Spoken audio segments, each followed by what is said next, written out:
Hello guys! Huwag po muna kayong magalit ha. Gusto lang po namin magpasaya at tumulong para kahit papano malimutan nila ang problema nila. Ito po palang lugar na to, dito po kami unang tumira. Taga dito po kasi si Daddy. Mahirap kasi pagbaha. Lahat apektado, lalo na yung trabaho. Kaya ito yung naisip namin. Kahit papano sana makatulong. Natatawa pa yung mga nabibigyan. Hindi nila alam siguro kung tatanggapin ba nila ito o hindi. Kasi galing sa kabaong. Huwag po kayong mag-alala guys. Hindi pa po nalagyan ng patay yan. O si Ate Maksay pa cute. Ang saya po pala kapag nakakatulong tayo. Kahit maliit yung maibibigay natin, malaking bagay naman to sa iba. Sana po makatulong. Di nga liwa mabibiglala. May nakit lang lulutang nga kabaong. Eka ba naman manakit kabaong? Eka wari tumakot diba?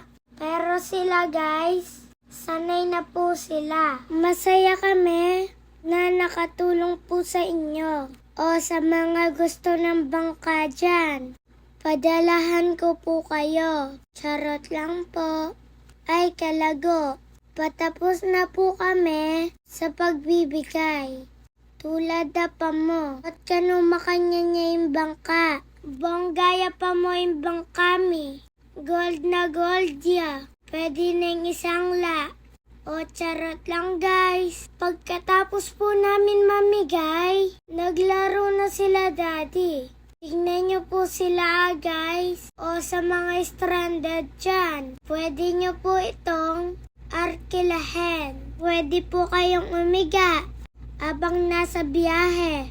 Komportable po kayo dyan. Pwede pa po lagyan niya ng ilaw. Charot lang po. Nag-enjoy po sila sa bangka nila. Takot na takot si Tulid dyan. Akala niya siguro malalaglag siya. Edad ko talaga ne. The best ya. Oh, Diyos ko, ditak na panganabo. Thank you guys for watching.